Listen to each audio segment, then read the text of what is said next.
सदगुरुदेव की जय हो। बंदेछोड़ कबीर साहब की जय हो। बंदेछोड़ सदगुरुदेव रामपाल जी महाराज की जय हो। सत्साई पुण्यात्माओं, परमपिता परमात्मा आप सबको ज्ञान विवेक प्रदान करे ताकि कोई काल का दूत कभी भी आपको मूर्ख ना बना पाए। पुण्यात्माओं, ये नकली आत्मज्ञानी गुरु बन के लोगों को मूर्ख बना के खुद को सदगुरु कहते हैं। उनको ये लगता है कि उनसे बड़ा कोई आत्मज्ञानी दूसरा कोई नहीं है, वही सबसे बड़े आत्मज्ञानी हैं। वो कहते हैं हमने सत्य को पा लिया है, लेकिन सच तो ये है कि सत्य और असत्य का निर्णय अभी तक किसी भी आत्मज्ञानी ने किया ही नहीं है। मैं आत्मज्ञानी की बात कर रहा हूँ, ना कि परमात्मा ज्ञानियों की, ना कि परमात्मा ज्ञानियों की। परमात्म ज्ञान अलग है और आत्म ज्ञान अलग है, दोनों में अंतर है। और जो दोनों को एक कहता है उससे बड़ा मूर्ख गुरु दूसरा कोई नहीं है। तो आत्म ज्ञानी और परमात्म ज्ञानी दोनों में अंतर है। तो यहाँ पर बात हमारी है आत्म ज्ञानियों के ऊपर कि आत्म ज्ञानियों का मत क्या है, आत्म ज्ञानी का विचार क्या है और वो किस प्रकार से ज्ञान दिया करते हैं।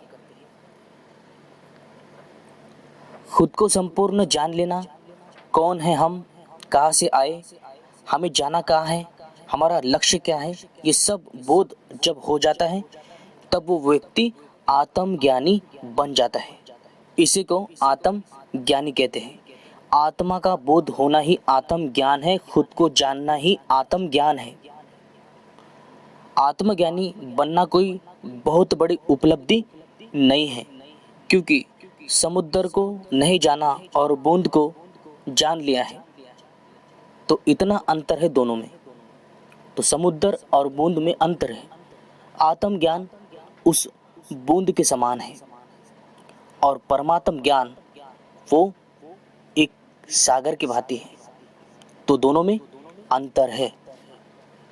अब ये नकली गुरु आत्मा और परमात्मा दोनों को एक बताकर मूर्खता करते हैं। वो कैसे?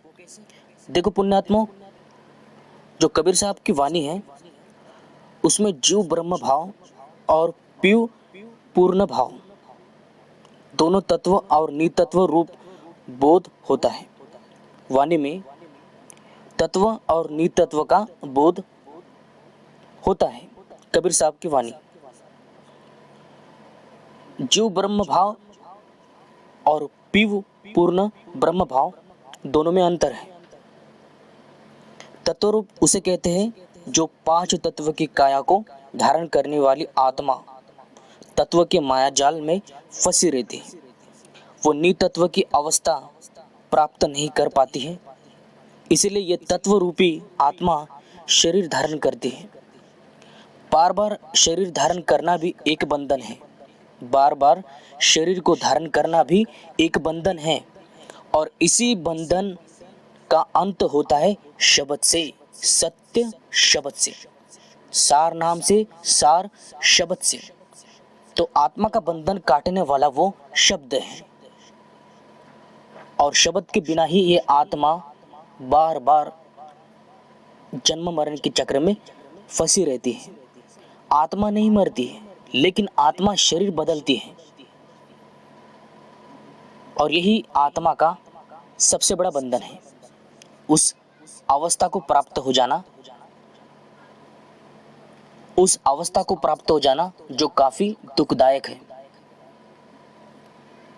अनेक योनियों के कष्ट भोगना भी एक दुखदायक है, एक बंधन है जीव आत्मा के ऊपर।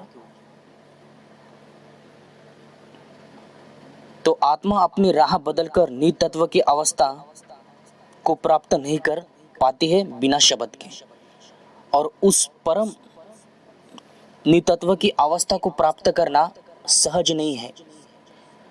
सतगुरु के माध्यम से सत्य शब्द के द्वारा ही हम उस अवस्था, उस पद को, उस पूर्ण पद को प्राप्त कर सकते हैं। आत्मा शरीर धारण करती है और परमात्मा शरीर धारण नहीं करता है। परमात्मा की काया अमर है, वो नश्वर नहीं है, अविनाशी है, अविनाशी है वो। आत्मा भी अविनाशी है, लेकिन ऐसे अविनाशी होने का लाभ क्या है? जो बंधन में हो, वो अविनाशी बंधन में नहीं है।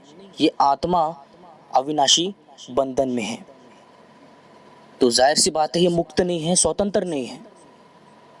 अविनाशी परमात्मा अविनाशी तत्व को ही धारण करता है, और नितत्व की अवस्था में सब कुछ अविनाशी है। नितत्व की अवस्था में सब कुछ अविनाशी है, किसी भी तत्व लय नहीं हो पाता है। अर्थात परमात्मा का जो तत्व है नितत्व, वो लय नहीं हो सकता, अर्थात उसका नाश कभी नहीं हो सकता। वो अविनाशी है, नाश रहित है, समय से परे है, काल रूपी अवस्था को प्राप्त नहीं है। अकाल की अवस्था होती है और उसे ही अकाल मूर्त कहते हैं, अकाल पुरुष कहते हैं। और परमात्मा अकाल मूर्त है, जिसका काल भक्षण नहीं कर सकता है। लेकिन आत्मा जिन अवस्था को प्राप्त होती है, जिन योनियों को प्राप्त होती है, उन योनियों का शरीर मिटने के बाद आत्मा फिर से दूसरा शरीर धारण करती है। तो यह बंधन हुआ, काल का बंधन, समय का बंधन आत्मा के ऊपर। तो समय से परे परमात्मा है, वो अकाल है, वहां पर काल का कोई प्रवेश नहीं है, काल का कोई जोर नहीं चल सकता है परमात्मा के ऊपर। और परमात्मा अकाल मूर्त है। क्या परमात्मा आत्मा की तरह शरीर बदलता है? नहीं ना।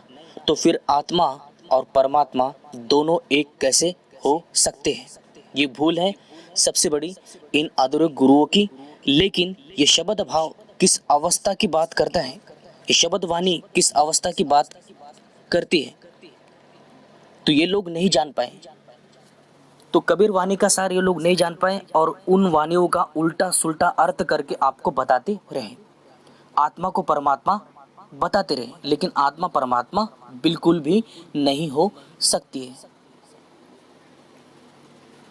और ये वाणी लेकर आत्मा को परमात्मा कहते हैं, वाणी के भरोसे परमात्मा सिद्ध करते हैं, प्रत्यक्ष अनुभव करके नहीं, और अनुभव भी क्या, ध्यान योग साधना करके।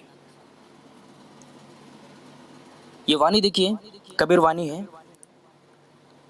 कबीर कबीर तुम क्या करे साधो आपन शरीर, 5 इंद्रिया वश करो तू आपे आप कबीर। कबीर कबीर तुम क्या करे साधो अपन शरीर, 5 इंद्रिया वश करो तू आपे आप कबीर। अब इन वाणियों को पकड़ के, इन वाणियों को लेकर ये नकली आत्मज्ञानी आपको किस प्रकार से मूर्ख बनाते हैं कि देखो कबीर जी कह रहे हैं कि तू ही कबीर है, लेकिन आपको केवल शरीर को साधना है, मन को वश में करना है, 10 इंद्रिया वश करो तू स्वयं कबीर है। तो इन आत्मज्ञानियों का ज्ञान ऐसा है। तो पुण्यात्माओं, बड़े बड़े ऋषि महान संत हुए, बड़े बड़े ऋषि महान संत होकर गए हैं, जिन्होंने अपने शरीर को साधा, कठिन तपस्या की, कठिन साधना को प्राप्त हुए। तो क्या वो परमात्मा बने? पुण्यात्माओं, ये गुणवाचक भाव वाणी है, ये गुणवाचक है, अर्थात परमात्मा के गुणों को धारण करना पड़ेगा। यदि हमें परमात्मा को पाना है तो उस नियम को भी हमें धारण करना पड़ेगा जो नियम में परमात्मा बंधा है। और परमात्मा अपने नियमों से बांधकर हमें बंधन से मुक्त कराना चाहते हैं। वो अपने शब्द के बंधन में हमें बांधना चाहता है। और जब तक हम परम सत्य सत्य शब्द के बंधन में नहीं बन जाते परमात्मा के, तब तक हमारी मुक्ति होना संभव नहीं है। तो इसका ये अर्थ है कि जो परमात्मा का गुण है, जितेंद्रिय है, वो परमात्मा, उसने सबको जीत लिया है, अपने आप को जीत लिया है, इंद्रियों को जीत लिया है, और वो जितेंद्रिय है। और इसीलिए वो हमें भी जितेंद्रिय बनाना चाहता है कि हम दसों इंद्रियां, पांचों इंद्रिया को वश करके उस परमात्मा के गुणों को धारण करें और उस परमात्मा के पाने योग्य बन जाए। तो ये परमात्मा के गुण है, कोई आत्म परमात्मा नहीं है।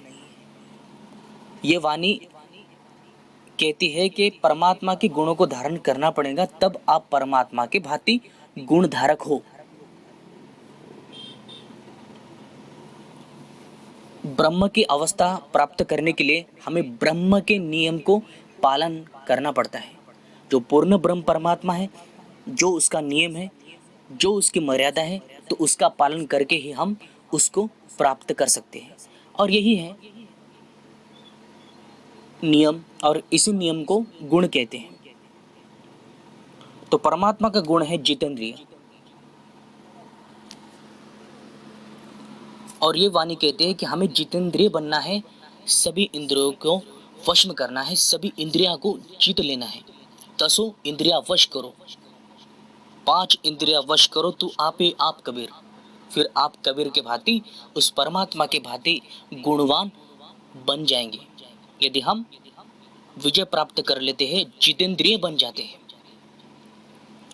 अब इस वाणी का भाव ना समझकर ये नकली गुरु कहते हैं कि देखो, आत्मा और परमात्मा दोनों एक है, दोनों में अंतर नहीं है। आत्मा और परमात्मा दोनों एक है, दोनों में अंतर नहीं है। लेकिन दोनों में अंतर है, दोनों में अंतर है। ये केवल गुणवाचक वाणी है, शब्द वाणी है, और इसका भाव ना समझकर इन नकली गुरुओं ने इसका गलत अर्थ निकाला है और बन बैठे बड़े आत्मज्ञानी। तो ये भूल है। कबीर साहब कहते, यदि शरीर पर संयम नहीं है तो कबीर कबीर कहने से कोई लाभ नहीं है। अगर परमात्मा को पाना है तो आपको शरीर को साधना ही पड़ेगा। शरीर साधना मतलब इंद्रिया वश में करनी होंगी, तब तुम भगत हो, तब तुम एक साधक हो। जैसे कबीर साहब ने कहा, अगर तुमने 5 इंद्रियों को वश किया तो आप खुद कबीर हो। इसका ये अर्थ नहीं है कि जीव ही परमात्मा है। जीव परमात्मा नहीं है, आत्मा परमात्मा नहीं है, लेकिन आत्मा को परमात्मा के गुणों को धारण करना पड़ेगा। तो परमात्मा का गुण है जितेंद्रिय। काया वीर है, वो काया को उसने जीत लिया है और काल को उसने मात दिया है, इसीलिए वो अकाल है, जितेंद्रिय है, और वो अपने भांति ही जीव आत्मा को बनाना चाहता है। और यही कारण रहा कि कबीर साहब को ये वाणी बोलनी पड़ी, जीव आत्मा को समझाने के लिए, जीव को सावधान करने के लिए, अपना मतलब निकालने के लिए इन अधूरे गुरुओं ने आत्मा को परमात्मा बताना शुरू किया। पुण्यात्मा, कबीर परमात्मा है और हमें परमात्मा को पाने के लिए उसके जो गुण हैं, उसी गुण को धारण करना पड़ेगा। और परमात्मा ने सारी इंद्रियां वश में किए हैं, वो जितेंद्रिय है, इसलिए वो अपने गुण के समान हमें बनाना चाहता है। ये केवल गुणों की बात है, वास्तविक जीव जीव है और पीव पीव है। यदि हम परमात्मा होते तो अपनी ही आत्मा को, परमात्मा को मूर्ख नहीं कहना पड़ता और कोई साधना नहीं करनी पड़ती। हमें साधना करनी पड़ती है और परमात्मा स्वयं सिद्ध है। तो दोनों में ये अंतर है। बड़े बड़े महान आत्माओं ने भी, जैसे नानक देव जी, गरीबदास जी, रविदास जी, इन सब ने परमात्मा को अजर अमर बताया है और अमर लोक में रहता है, ऐसा उन वाणियों में वो बताकर गए हैं। लेकिन इन नकली गुरुओं ने हमें क्या बताया है कि आत्मा ही परमात्मा है। तो इस प्रकार से इन नकली गुरुओं ने, अधूरे गुरुओं ने, काल के दूतों ने हमें मूर्ख बनाया है। लेकिन अब आपको मूर्ख नहीं बनना है। केवल वाणियों के ऊपर आप ना जाए, वाणियों का भाव समझने का प्रयास करें, क्योंकि वाणी कुछ और कहती है और उसका भाव भी कुछ और ही निकलता है। कई बार ऐसा होता है कि वाणी कुछ और कहती है और उसका भावार्थ, उसका अर्थ कुछ और ही होता है। लेकिन हमें जो पाठ पढ़ाने वाले हैं, जो गुरु गद्दी पर विराजमान है, जो सदगुरु बन के प्रवचन करते हैं, सत्संग क्या करते हैं, ज्ञान दिया करते हैं, वो गुरु भी इन कबीर वानियों से परिचित नहीं है। और दिक्कत यही है कि शब्द की जो महिमा है इन संतों ने कभी जाना ही नहीं, और इन्होंने उसे ना जानकर आत्मा को जाना और आत्मा को शब्द बताना शुरू किया और ढकेल दिया इस आत्मा को घोर अंधकार में। तो अंधकार से बाहर निकलिए, आत्मा को पहचानिए, खुद को जानना ही, आत्मा को जानना ही आत्मज्ञान है, और परमात्मा को जानना परमात्म ज्ञान है। उस अनादि पुरुष को जानना, परमात्मा को जानना, वो परमात्म ज्ञान है, और आत्मा को जानना आत्म ज्ञान है। कोई भी वाणी ये सिद्ध नहीं करती है कि आत्मा परमात्मा है। तो ध्यान रखिए, सावधान रहिए, काल के दूतों से बच के रहिए। तो मिलते हैं अगली वीडियो में, तब तक के लिए सभी को सत साहेब, जय बंदी छोड़ की, जय बंदी छोड़ की।